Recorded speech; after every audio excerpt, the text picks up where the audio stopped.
pasangan tinggi 40 lebih. Di tempat lain tidak ada. Kalau karena memang di tempat lain sangat kecil. Betul. Sejauh ini Ibu Mega masih ditetapkan sebagai pemegang mandat untuk memutuskan siapa capres yang diusung oleh PDI Perjuangan. Tetapi rumusnya sederhana. Untuk menjadi calon presiden itu harus dua. Satu adalah dia harus mampu memobilisasi dukungan internal. Ini yang disebut dengan istilah strike ticket voting. Yang kedua adalah dia mampu mencuri dukungan dari pemilih partai lain yang secara formal tidak mendukung dirinya. Itu disebut dengan split ticket voting. Nah, kalau misalnya itu kita hadapkan dengan hasil survei PDB, itu Jokowi itu yang ngambil dari dalam, dari luar ya. Mas Agus, Jadi kalau saya melihat sepertinya sekarang PDIP dilematis. Ada matahari kembar sepertinya di situ. Jadi kalau saya mau hadapkan harus realistis lah PDIP itu.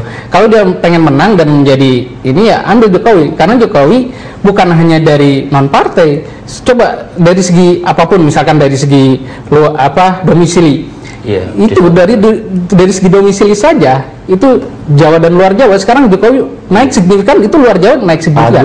Luar biasa. Persoalan PDIP itu adalah menyimpan sebuah rahasia atau sok rahasia gitu. Kira-kira gitu. So sekarang ini kita susah sekali ketemu Ibu Mega untuk bicara gini kan. Wartawan-wartawan tuh ketemu Ibu Mega mau ngomong tentang itu gak dapat apa-apa. Jangan-jangan supaya tetap mempertahankan. Saya rasa ada sebuah upaya untuk membuat itu seolah-olah itu sebuah rahasia besar yang sebetulnya semua orang juga udah tahu akan seperti apa begitu. Atau sebenarnya kan menghitung di belakang juga lebih enak, mungkin lebih menguntungkan buat PDI Perjuangan. Faktor itu tidak bisa ada. Delay terus bagian dari strategi politik. Untuk apa buru-buru mengumumkan pencalonan? Ya, kalau yang lain-lain juga belum, kalau duluan juga ada risiko yang cukup besar, walaupun ada yang bilang juga duluan lebih baik secara teoritis ya, declare segera mungkin, siapkan dana, udah kampanye. Dan di tengah-tengah situasi ketika ada partai Golkar ingin supaya Jokowi jadi wakilnya, Prabowo diberitakan mencari Jokowi sebagai wakilnya, tenang-tenang aja di situ. Itu kalau dari segi ilmu politik apa itu Mas Burhan? Ya sebenarnya begini Bang Don ya. Jadi PDI Perjuangan juga tidak bodoh untuk memutuskan mencapreskan entah Jokowi atau Megawati lebih cepat dari jadwalnya. Jokowi kalau diputuskan dari sekarang juga problematik. Itu bisa menjadi backlash itu. Bagaimanapun Jokowi itu baru terpilih sebagai gubernur. Dan kalau misalnya dia diputuskan sebagai capres, itu etika politik Jokowi bisa dipersoalkan. Nanti pagi-pagi harus membuat pembelaan terus-menerus. Menurut saya ada satu psikologi di mana PDI Perjuangan, termasuk Ibu Mega di dalamnya, itu mengambil keputusan menjelang hari H, itu supaya ada kesan, kalaupun toh Jokowi yang diputuskan, itu bukan karena keinginan PDI Perjuangan untuk Jokowi, tapi keinginan masyarakat. Karena disurvei begitu besar. Kita akan kembali sesaat lagi bersama The Headlines, masih membahas mencari duet ideal di Pilpres.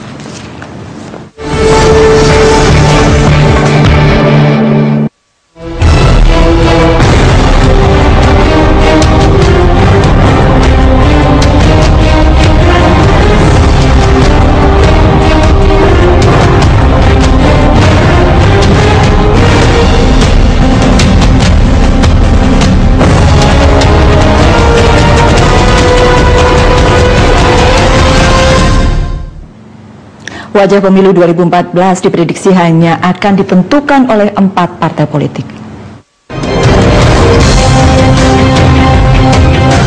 Hanya 4 partai politik yang bakal berjaya pada pemilu 2014.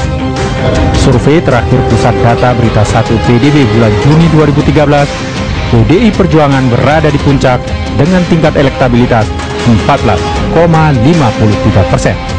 Golkar berada di posisi kedua dengan 14,1%, Demokrat 9,4%, dan Partai Gerindra 8,89%. 4 capres yang jadi favorit publik juga muncul dari 3 partai tersebut.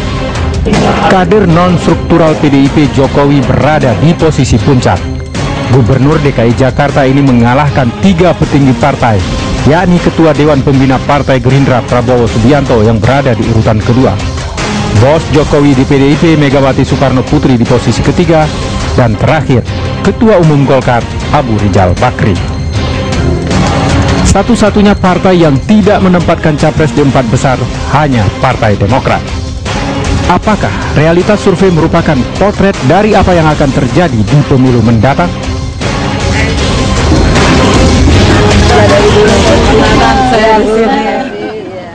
Ya, Bang Don, ada 4 partai lokomotif. Iya, dan kalau ada 4 partai lokomotif, ada perasaan ya, kasihan Prabowo kalau Gerindra tidak mencapai presidential threshold, lalu kemudian mencari koalisi susah, padahal survei mengatakan dia adalah Elektabilitasnya bagus ya? orang yang elektabilitasnya bagus di bawah Jokowi, dan kalau Jokowi tidak jadi maju misalnya, dia akan pasti jadi. Itu yang jadi soal dari sistem kita ini. Ya, Iya. betul. Ya itulah transaksional di kartel partai itu. Jadinya kita sekarang sebetulnya dihadapkan pada situasi yang anomali. Nggak enak memilih ini, ada risiko itu. Partainya harus 20% ya. Nggak bebas ya. Iya. Ada PDI Perjuangan dan ada Demokrat yang belum punya calon presiden sebenarnya. Kalau dilihat dari 4 partai lokomotif itu, siapa kingmakernya sebenarnya? Sebenarnya Golkar juga belum cukup aman ya. Jadi kalau misalnya sampai nanti tidak juga naik elektabilitas Abu Rizal Bakri, itu bisa terjadi huru hara politik di internal partai. Di dalam Golkar, ya. Dan itu yang terjadi selama 2004 dan 2009, selalu ada mekanisme penentuan capres yang berbeda-beda di Golkar karena memang tidak punya tokoh yang cukup kuat.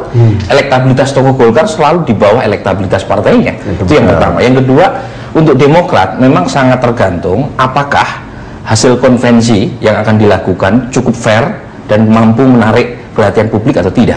Dan kemudian yang kedua adalah hasilnya itu sesuai dengan ekspektasi atau aspirasi publik atau tidak. Siapa yang kemudian memenangkan konvensi, itu persoalannya ya. Nah, termasuk PD Perjuangan tentu saja. PD Perjuangan sangat ditentukan oleh internalnya ya, terutama adalah Ibu Mega.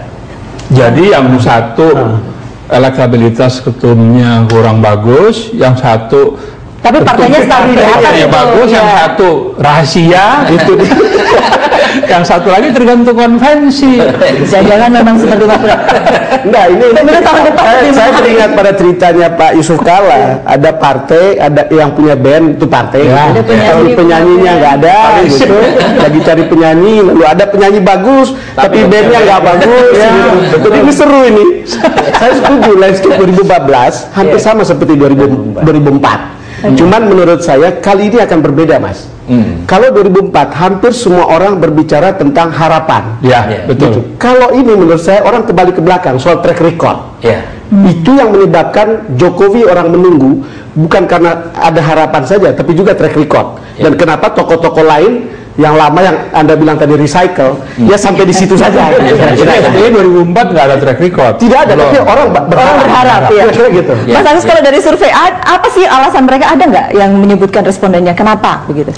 Kalau secara eksplisit itu tidak ada. Kita tidak menanyakan kenapa memilih Jokowi. Tetapi kita bisa melakukan proksi dengan menanyakan figur seperti apa, karakter seperti apa yang diinginkan. Nah, dari hasil survei itu ternyata hanya ada 2 yang dominan, jujur dan dekat dengan rakyat. Itu sebabnya kemudian nama Jokowi muncul luar biasa. Identik ketika bicara dengan Jokowi, maka akan tergambar dekat dengan rakyat, dari cara berbicaranya seperti rakyat, jalannya pun seperti rakyat. Seperti apa? Bukan seperti rakyat. Yang lain-lain itu nggak jujur dan nggak rakyat. Sebagai pengamat politik kita bertanya Tuhan nih. Memang ini soal, jadi yang saya amati itu, saya amati ada semacam contrasting image yang akan terus berbeda-beda tiap kali presiden, hajatan pemilu presiden dimulai. Jadi tahun 2004 itu yang muncul adalah contrasting image, dibutuhkan figur presiden yang cerdas, yang punya penampilan sangat presidensial, yang kemudian dihadapkan dengan Presiden Megawati incumbent saat itu, yang dianggap kurang dekat dengan publik, dengan pers terlalu jual mahal dan seterusnya. Tampillah SBY dan itu berlanjut sampai 2009. Nah, tapi tahun 2009 ke atas ada hal yang membuat publik kecewa karena publik menganggap bahwa SBY terlalu jaim, terlalu kurang decisif, kemudian dianggap terlalu intelektual, kurang dekat dengan rakyat, membangun tameng antara rakyat dengan pemimpin, sehingga dicarilah satu figur yang image-nya kontras sekali dengan SBY gitu. Akhirnya jadi antitesis dari yang sebelumnya. Dan itu juga sebetulnya ini kan pencitraan dengan cara anti pencitraan. Sebenarnya itu kira-kira pencitraan dalam bentuk yang lain, pencitraan sebetulnya. Betul. Gaya pencitraannya saja yang kemudian berbeda. Iya, memang sebetulnya antitesa dari Pak SBY itu Pak Prabowo. Tegas, dianggap tegas, makanya sempat populer tahun lalu kan. Iya. Setelah Jokowi datang, mulai turun. Ada tambahan syarat sudah. Ya, ada dekat dengan Dekat dengan rakyat dan kemudian tegas rupanya. Menurut saya ini Prabowo Jokowi atau Jokowi Prabowo ini ibaratnya itu ya buy one get two. Saya kalau mereka ada terpisah, kalau menurut saya mereka menjadi satu. Tapi kan masing-masing berkeras dengan posisi siapa yang jadi capres. Lalu partai juga ya hubungannya buruk ketika setelah Pilgub DKI ya tiba-tiba Gerindra dengan soalnya ya begitu dua pendukung gubernur DKI itu punya masalah ketika calon gubernurnya kemudian menjadi pesaing dari ini buy one get two ini jarang-jarang kita dapat kesempatan seperti ini. Buy one get two. Apakah tegas menurut Mas Burhan juga memang punya ya gini, sebenarnya kalau kita lihat ya ini kan namanya personality apa yang disukai oleh rakyat. Nah kalau kita baca orang seperti Miller sama Schenck yang menguji personality macam apa yang diinginkan masyarakat, ada ketegasan, ada dekat sama rakyat, kemudian ada kepandaian atau kepintaran ya, kemudian kualitas, kemudian integritas, satu kata dengan perbuatan itu yang paling diinginkan publik sekarang itu satu. Integritas. Jadi orang bisa dipercaya antara kata dan perbuatan.